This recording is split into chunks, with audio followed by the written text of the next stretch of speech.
मेहनत कर पड़ता है जी जान से तपना, तभी पूरा होता है एक बढ़िया नौकरी पाने का सपना। आज बात करेंगे ड्रीम जॉब ड्रीम कंपनी में कैसे मिले। 10 पॉइंट दूंगा, 10 पॉइंट स्टेप वाइज दूंगा। मैं Vivek Bindra, founder and CEO बड़ा बिजनेस डॉट कॉम। उससे पहले 3 सिनेरियो समझिएगा। पहला सिनेरियो, जो काम करने में आपको बहुत मजा आता है और आपको अच्छे से करना भी आता है, लेकिन अगर उसके पैसे अच्छे नहीं मिले आपको तो आप जिंदगी भर गरीब रह जाएंगे। दूसरा सिनेरियो लेते हैं, जो काम करना आपको अच्छे से आता है, उसके पैसे भी मिलते हैं, लेकिन आपको प्यार नहीं है उस काम से, आपको मन नहीं करता वो काम करने को, तो आप जिंदगी भर बोर होंगे। और तीसरा सिनेरियो, जिस काम से आपको प्यार तो है, बाजार में उसकी तनख्वाह भी मिलती है, लेकिन आपको करना अच्छे से आता नहीं है, तो फिर आपको नौकरी नहीं, वो तो खाली एक सपना है, वो ड्रीम जॉब नहीं है, खाली ड्रीम है। सो बात समझते हैं कि 10 पॉइंट क्या किया जाए, एक अच्छे से आपको जॉब कैसे मिले। पहले जिस कंपनी में आप जॉब चाहते हैं, पहला पॉइंट है उस कंपनी के बारे में रिसर्च करो। उस कंपनी का विजन, मिशन, उसकी लीडरशिप, उसके माइलस्टोन्स, उस कंपनी के बारे में पढ़ लिख लो वहां रिज्यूमे भेजते वक्त।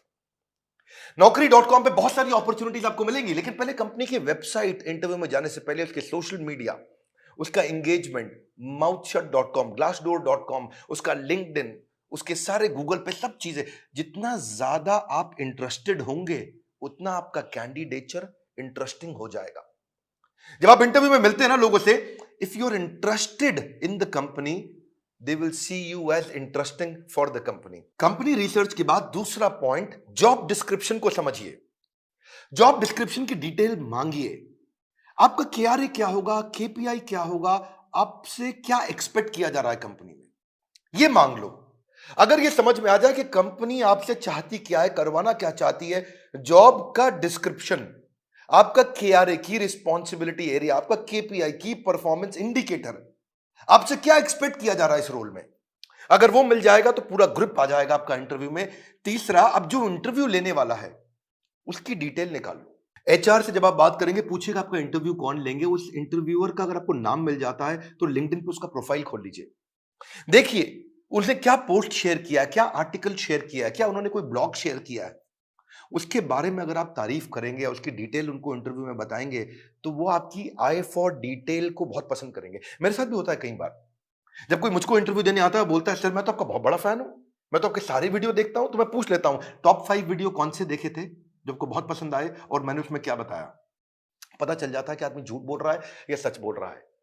अगर डिटेल में लिया अपने इंटरव्यूअर को पहचान, तो अपने इंटरव्यू को बना लोगे सुपर आसान। इसको क्या कहते हैं? Failing to plan means planning to fail. Plan करके जाइए, इंटरव्यूअर के बारे में पढ़ के जाइए। अब्राहम लिंकन भी बोला करते थे ना कि अगर मुझे पेड़ काटना हो, मेरे पास 8 घंटे हो, तो 6 घंटे तो मैं केवल धार लगाऊंगा, 2 घंटे में पेड़ काट दूंगा। 6 घंटे धार क्या लगाऊंगा, मतलब क्या, इतनी तैयारी कर लूंगा कि 2 घंटे में पेड़ अपने आप कट जाएगा। आसान है, लेकिन थोड़ा इसको समझ के जाओ। इंटरव्यूअर क्या क्वेश्चन पूछ सकता है आपसे, कि अपने बारे में बताओ, पूछेगा आपसे पॉपुलर क्वेश्चन क्या, आपको क्यों हायर करें, आपकी स्ट्रेंथ्स क्या है, आपकी लीडरशिप स्किल्स के बारे में बताइए, आपके पास एक्सपीरियंस नहीं है, आपको क्यों हायर करें। इस तरह अगर आप अपनी तैयारी करके जाएंगे, मजा आएगा। चौथा पॉइंट, एम्प्लॉयर सेंट्रिक रहिएगा। इस चौथे पॉइंट में ध्यान रखना, इंटरव्यूअर आपकी मानसिकता को जरूर चेक करता है। अपने आंसर्स को ऐसे कस्टमाइज करिए, आप आत्म प्रेरित, सेल्फ मोटिवेटेड दिखने चाहिए। एक एम्प्लॉय मानसिकता का होता है, इंट्राप्रेन्योर मानसिकता का होता है। हमारे एवरीथिंग अबाउट एंटरप्रेन्योरशिप कोर्स में हम इंट्राप्रेन्योर की बहुत बात करते हैं। एम्प्लॉय वो जो नौकरी करता है, इंट्राप्रेन्योर वो क्यों करता तो नौकरी है, पर उसका बिहेवियर ओनर जैसा होता है। वो प्रॉब्लम पे फोकस करेगा, एम्प्लॉय इंट्राप्रेन्योर एक्शंस पे फोकस करेगा। वो बोलेगा फैमिली इज माय फैमिली, ये कहता है कि नहीं नहीं, organization is also my family. वो उसको परिवार की तरह देखता है। वो हार्डवर्क करता है, ये स्मार्ट वर्क करता है। वो कंज्यूमर होता है, ये कंट्रीब्यूटर होता है। एंटरप्रेन्योर आते ही सोचता है मैं ऐसा क्या कर लूं कंपनी में। वो पुश स्टार्ट है, उसको धक्का मारोगे तो काम चालू करेगा। ये सेल्फ स्टार्ट है, अपने आप काम करता है। वो टाइम वेस्ट करता है, ये टास्क वेस्ट करता है।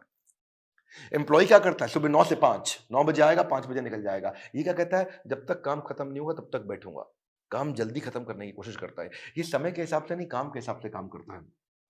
इसलिए employee gets paid for the time he spends, intrapreneur gets paid for the value he creates, है ना। तो ये इसको क्या चाहिए, sick leave, casual leave, earn leave, वो leave he doesn't want to leave. तो आपके जो आंसर है ना, वो उससे आपका नेचर, आपका बिहेवियर, आपका कल्चर पता लग जाएगा। ये ब्रेकडाउन में खत्म हो जाता है, ये ब्रेकडाउन में ब्रेक थ्रू क्रिएट कर देता है। ये बिहेवियर, नेचर पता चल जाता है। पांचवा पॉइंट, अपना असेसमेंट भी करके जाइए, जो कि आपके इंटरव्यू में दिखाई पड़ेगा। सनातन गोस्वामी चैतन्य महाप्रभु से बोले के आमी, क्या बात हुआ कि मैं हूं कौन, आप पहचानिए अपने आप को।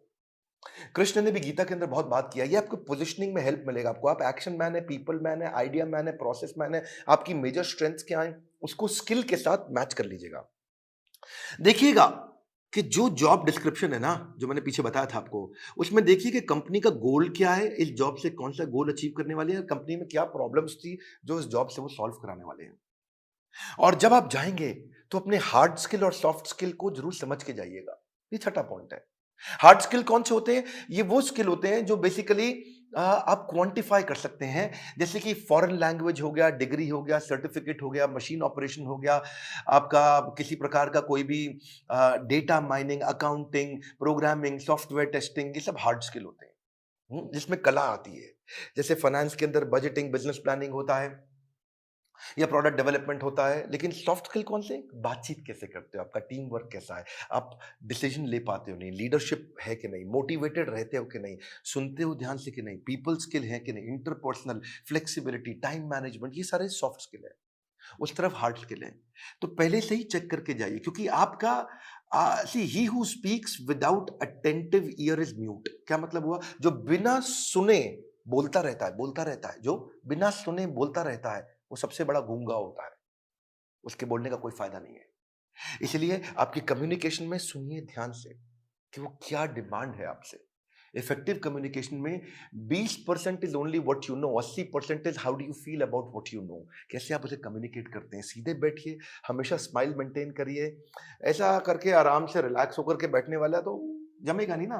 कॉन्फिडेंट और इंफॉर्मेटिव लगते हैं जब आप अच्छा कम्युनिकेशन और सॉफ्ट स्किल मैनेज कर पाते हैं।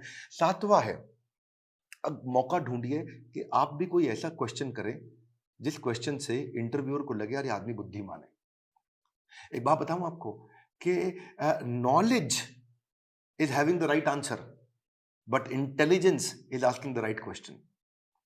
ज्ञानी व्यक्ति के पास उत्तर होता है, पर बुद्धिमान व्यक्ति के पास प्रश्न होता है। अगर आपने कोई ऐसा प्रश्न किया जिस प्रश्न से वो बहुत इंप्रेस हो सकता है, जैसे आप उनसे पूछिए इस बारे में, इस रोल से आप कौन सी प्रॉब्लम सॉल्व करना चाह रहे हैं, इस रोल के माध्यम से आप कौन सा गोल अचीव करना चाह रहे हैं, इस रोल से आप मेरी परफॉर्मेंस को कैसे इवैल्यूएट करेंगे। कितना पावरफुल आप प्रश्न पूछते हैं, ये भी सामने वाले को इन्फ्लुएंस करता है। आठवां, सैलरी नेगोशिएशन की बात आए तो बहुत जोर मत डालिएगा। अनरियलिस्टिक सैलरी हाइक से सामने वाला समझ जाता है ये केवल पैसे के लिए नौकरी करने आया है, ये वैल्यू नहीं क्रिएट कर पाएगा।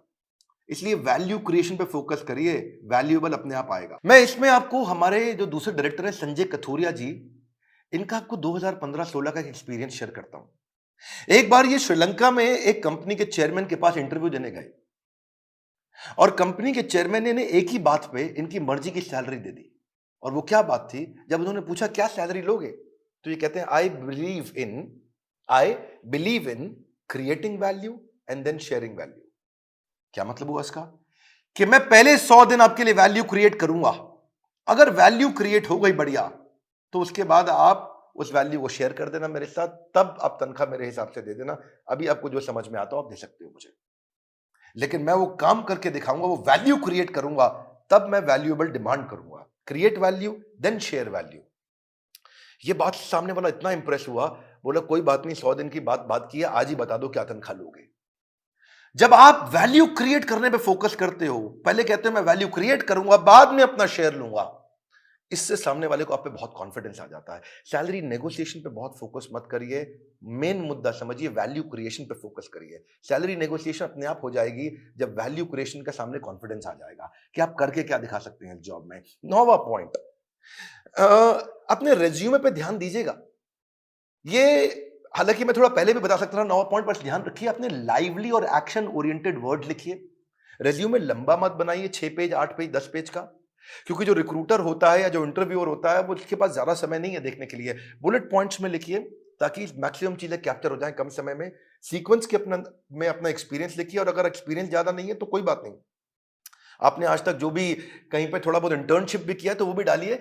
एक कवर लेटर अगर आप बना सको ना तो वो गेम चेंजर होता है अपनी एग्जैक्ट पोजीशनिंग के लिए, कि आपके पास स्किल है और कंपनी को ये जरूरत है, तो कंपनी की जरूरत और आपके स्किल कैसे मैरी कर सकते हैं आपस में, कैसे मैरिज होगी। तो एक छोटा सा कवर लेटर आधे पेज का 8-10 लाइन का बना सकें अगर आप तो। रेज्यूमे ऐसा होना चाहिए कि सामने वाले को 20 सेकंड में सारी बात समझ में आ जाए। उसको ध्यान से बार-बार देखो ऐसा कि क्या 20 सेकंड में समझ में आ रहा है पूरा रेज्यूमे? रेज्यूमे में बहुत डिटेल लिखने में सफलता नहीं है, किसी के पास टाइम नहीं है आज डिटेल में पढ़ने के लिए। पर रेज्यूमे के अंदर जो हायरिंग मैनेजर है, एक सर्वे बताता है वो 6 सेकंड में डिसाइड करता है इसको बुलाऊं कि नहीं बुलाऊं। तो बड़ा इंपॉर्टेंट है, बहुत ज्यादा एग्जैजरेट ना करें नहीं तो पर्दा फाश हो जाता है बाद में।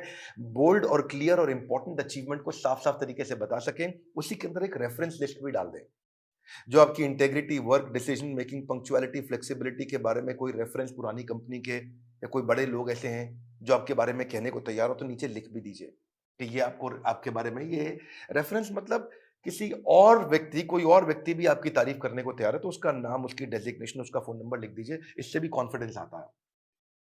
और फिर भी अगर इंटरव्यू में आप जा ही नहीं पा रहे, आपको इंटरव्यू मिल नहीं रहे हैं, तो हो सकता है कि आप अच्छी जॉब साइट्स पे नहीं हो।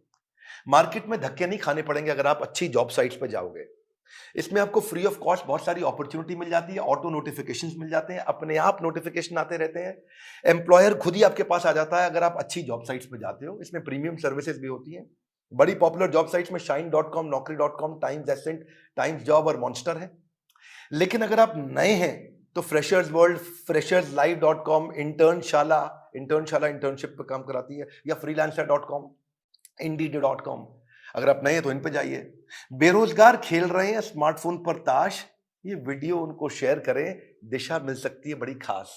मैं एक बात और बताऊंगा, हमारे प्रॉब्लम सॉल्विंग कोर्स के अंदर हमने पूरा का पूरा कोर्स ही इसके ऊपर बना रखा है और एवरीथिंग अबाउट एंटरप्रेन्योरशिप को भी अब 2 हिस्से में डिवाइड कर दिया है। अगर आप नए हैं, इंट्राप्रेन्योर बनना चाहते हैं या आगे चल के स्टार्टअप शुरू करना चाहते हैं तो एवरीथिंग अबाउट एंटरप्रेन्योरशिप का एक हिस्सा आपको काम आएगा। और दूसरा जो बिजनेस कर रहे हैं उनके लिए तो है ही है।